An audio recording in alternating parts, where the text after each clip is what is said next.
Morning. आज आपको class first year का फिजिक्स का पहला चैप्टर फिजिकल वर्ल्ड आपको पढ़ाएंगे, भौतिक संसार।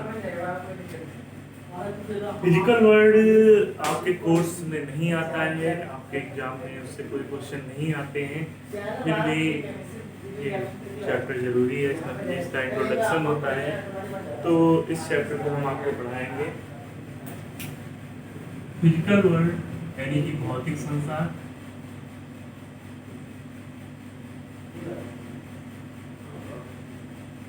भौतिक संसार तो यहाँ पे सबसे बड़ी चीज, पहला क्वेश्चन हम आपसे पूछते हैं। ये सबसे पहला क्वेश्चन जो होता है वो होता है व्हाट इज फिजिक्स। फिजिक्स क्या है?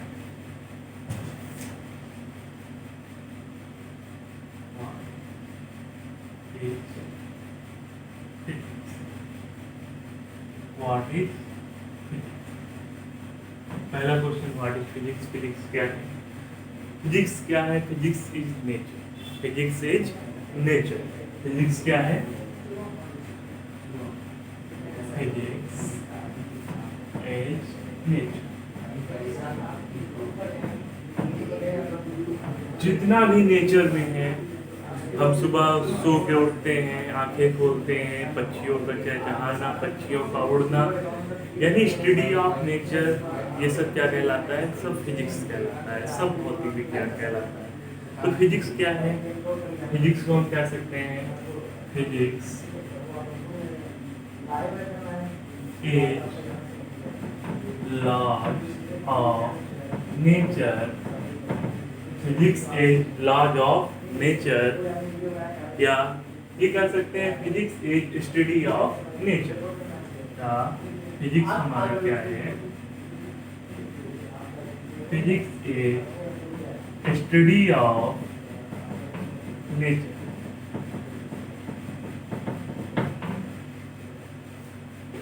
प्राकृतिक घटनाओं का क्रमबद्ध अध्ययन करना ही भौतिक विज्ञान कहलाता है। प्राकृतिक घटनाओं का क्रमबद्ध अध्ययन करना ही भौतिक विज्ञान कहलाता है। ओके।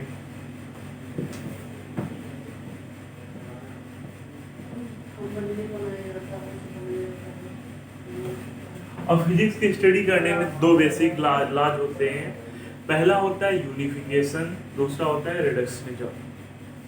यूनिफिकेशन में हम क्या करते हैं?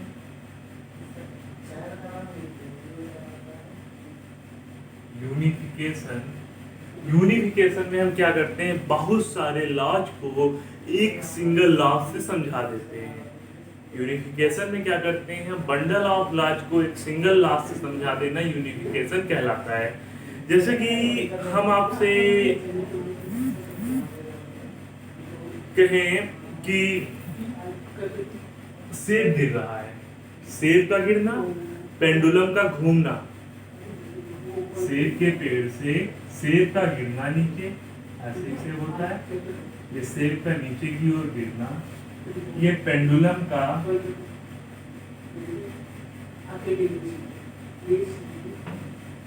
चलना, सेब का नीचे गिरना, पेंडुलम का चलना, और अर्थ का मून का अर्थ के चारों ओर रोटेट करना।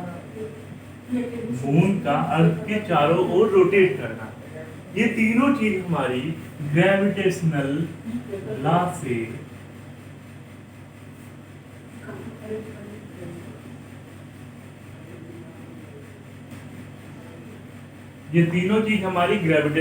से समझा दी जाती हैं।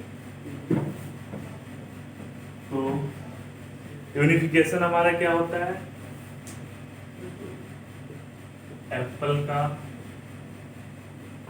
गिरना, swing of pendulum, and motion of moon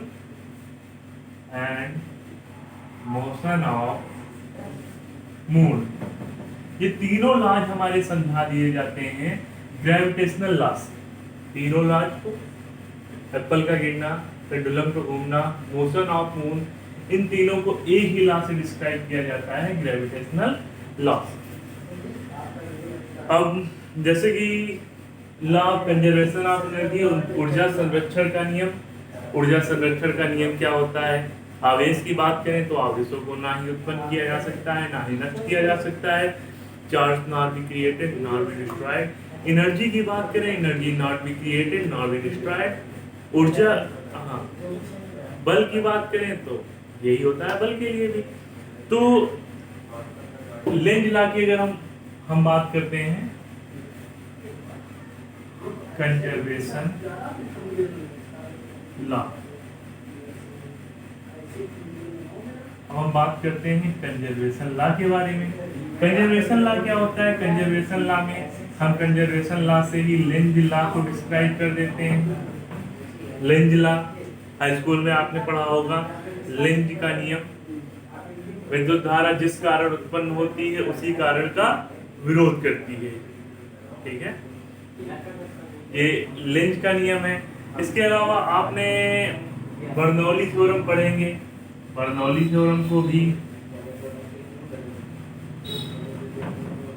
Bernoulli theorem को भी कंजर्वेशन लॉ से डिस्क्राइब कर दिया जाता है। किरचॉफ लॉ और बहुत सारे लॉज को कंजर्वेशन लॉ से हम डिस्क्राइब कर देते हैं। बहुत से साइंटिस्ट जो है रिडक्शनिज्म पे कार्य करते रहे हैं, यूनिफिकेशन पे। जैसे कि हमारे स्टीफन हॉकिंग सर ने भी यूनिफिकेशन पे काफी ज्यादा काम किया है। मैक्सवेल एक साइंटिस्ट थे जिन्होंने चार इक्वेशन दी और उन्होंने चार इक्वेशन में पूरी इलेक्ट्रोस्टैटिक, इलेक्ट्रोडायनेमिक, इलेक्ट्रोमैग्नेटिक वेव और इलेक्ट्रोमैग्नेटिज्म को कवर कर दिया सिर्फ 4 लाख में। उन्होंने मैक्सवेल ने यूनिफिकेशन किया और यूनिफिकेशन में क्या किया, 4 लाख को कवर कर दिया सिर्फ। मैक्सवेल ने 4 लाख दिए और फिर 4 लॉज में, पहले लॉज में मैक्सवेल ने क्या किया, पहले लॉज में मैक्सवेल ने इलेक्ट्रोस्टैटिक्स को कवर किया, इलेक्ट्रोमैग्नेटिक वेव, इलेक्ट्रोडायनेमिक्स और इलेक्ट्रोमैग्नेटिक। तो यूनिफिकेशन हमारा क्या होता है,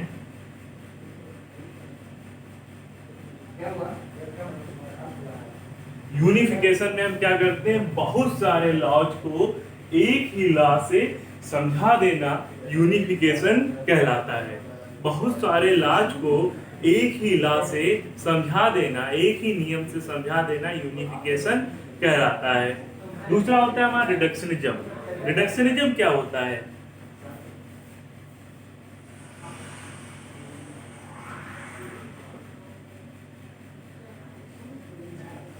रिडक्शनिज्म, अब हम बात करेंगे रिडक्शनिज्म हमारा क्या होता है। रिडक्शनिज्म में हम किसी भी फंक्शंस को छोटे छोटे पार्ट्स में, छोटे छोटे लॉज में तोड़कर उनको सॉल्व करते हैं, छोटे छोटे लॉज में सॉल्व करते हैं। इसे हम क्या कहते हैं, reductionism.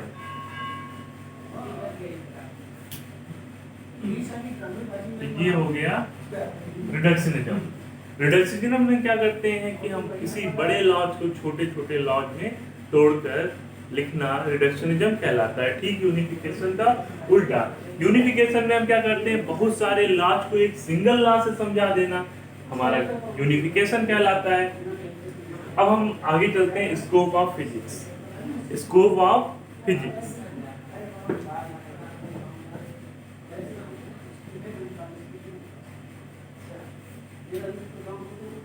Scope of physics. Physics को मुख्यतः 2 भागों में बांटा गया है। एक है माइक्रोस्कोपिक फिजिक्स, दूसरा है मैक्रोस्कोपिक फिजिक्स। माइक्रोस्कोपिक फिजिक्स और मैक्रोस्कोपिक फिजिक्स, तो ये है हमारी मैक्रोस्कोपिक फिजिक्स और दूसरा है हमारा माइक्रोस्कोपिक फिजिक्स। माइक्रोस्कोपिक फिजिक्स को क्लासिकल फिजिक्स भी कहते हैं। क्लासिकल मतलब पुराने, पुराना, और इसको मॉडर्न फिजिक्स बोलते हैं, या इसको क्वांटम फिजिक्स बोलते हैं, यानी कि नवीन, नई फिजिक्स। तो इसको हम क्या बोलते हैं? माइक्रोस्कोपिक को क्लासिकल फिजिक्स और इसको हम बोलते हैं और क्वांटम फिजिक्स, क्वांटम फिजिक्स। और जब तक बंटवारे की तभी जरूरत पड़ती है जब दोनों के विचार अलग होते हैं, दोनों का कहने का अर्थ अलग होता है। इस तरह फिजिक्स में भी हमारे बंटवारे की जरूरत पड़ी। इस फिजिक्स और इस फिजिक्स में अंतर था। यहाँ भी हम बात करते हैं एटम की, मॉलिक्यूल्स की, और यहाँ भी हम बात करते हैं बड़ी बड़ी चीजों के बारे में। तो हम जानते हैं कि सन कहाँ पर है। We know that where is sun. We know that where is sun, but we don't know. लेकिन हम ये नहीं जानते हैं कि where is electron in molecule. Molecule में इलेक्ट्रॉन कहाँ पर है। तो इस माइक्रोस्कोपिक फिजिक्स में हम बड़ी बड़ी चीजों के बारे में बात करते हैं, जैसे ग्रेविटेशनल फोर्स के बारे में, इलेक्ट्रोस्टैटिक फोर्स के बारे में, इलेक्ट्रोमैग्नेटिज्म फोर्स के बारे में, और यहाँ पे हम मॉलिक्यूल्स के बारे में बात करते हैं। तो हम यहाँ पे पोजीशन बता सकते हैं कि we know where is sun, sun कहाँ पर है। But quantum physics, microscopic physics में हम ये नहीं बता सकते हैं where is electron in molecule, molecule में इलेक्ट्रॉन कहाँ पर है। माइक्रोस्कोपिक फिजिक्स को मेनली 4 पार्टों में बांटा गया है।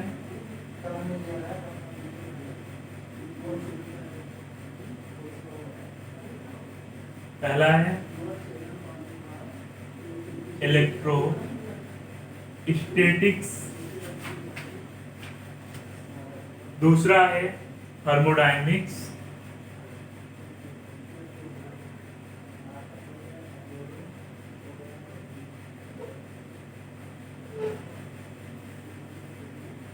इलेक्ट्रोस्टैटिक्स, थर्मोडायनेमिक्स,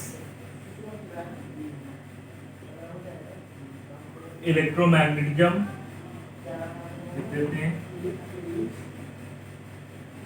इलेक्ट्रोमैग्नेटिज्म, और चौथा पार्ट है हमारा ऑप्टिक्स। पहला है इलेक्ट्रोस्टैटिक्स, थर्मोडायनेमिक्स, इलेक्ट्रोमैग्नेटिज्म और ऑप्टिक्स।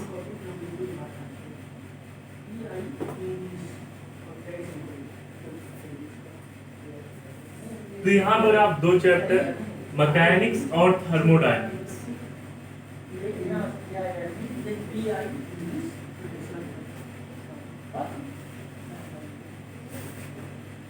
मैकेनिक्स और थर्मोडायनेमिक्स आप क्लास फर्स्ट ईयर में पढ़ेंगे, और इलेक्ट्रोमैग्नेटिज्म या इलेक्ट्रोडायनेमिक्स और ऑप्टिक्स आप सेकेंड ईयर में पढ़ेंगे।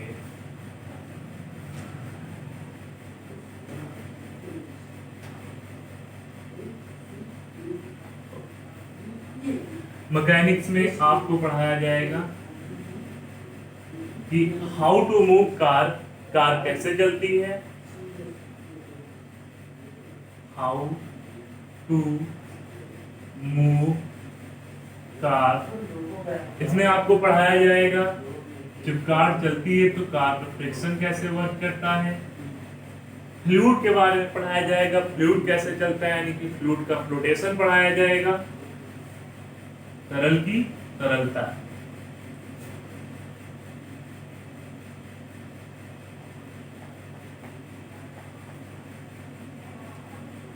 इलास्टिसिटी पढ़ाई जाएगी, प्रत्यास्थता पढ़ाई जाएगी।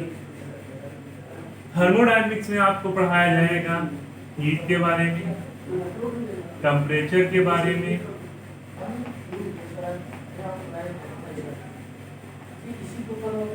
हीट इंजन के बारे में, रेफ्रिजरेटर शीतक के बारे में, रेफ्रिजरेटर कैसे वर्क करता है,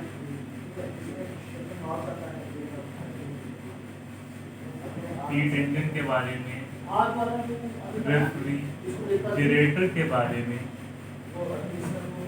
ये आपको पढ़ाया जाएगा। इलेक्ट्रोमैग्नेटिज्म में आपको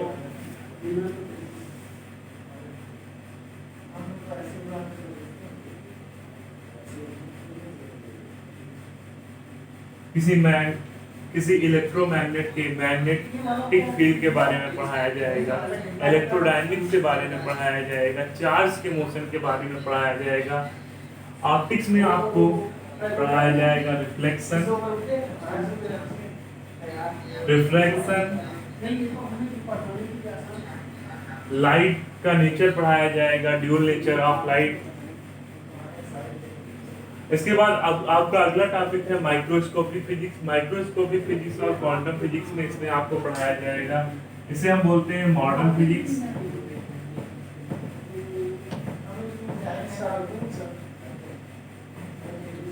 इसमें आपको पढ़ाया जाएगा एटम्स के बारे में,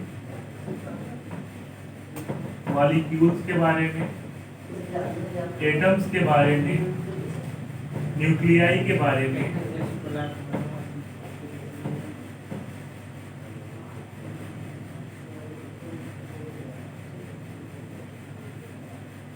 सेमीकंडक्टर के बारे में,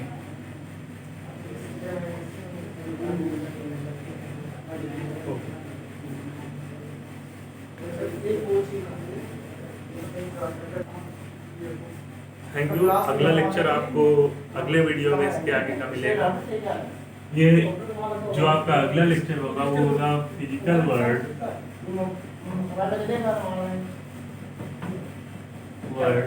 0.2 और आज का लेक्चर आपको YouTube पे मिलेगा फिजिकल वर्ल्ड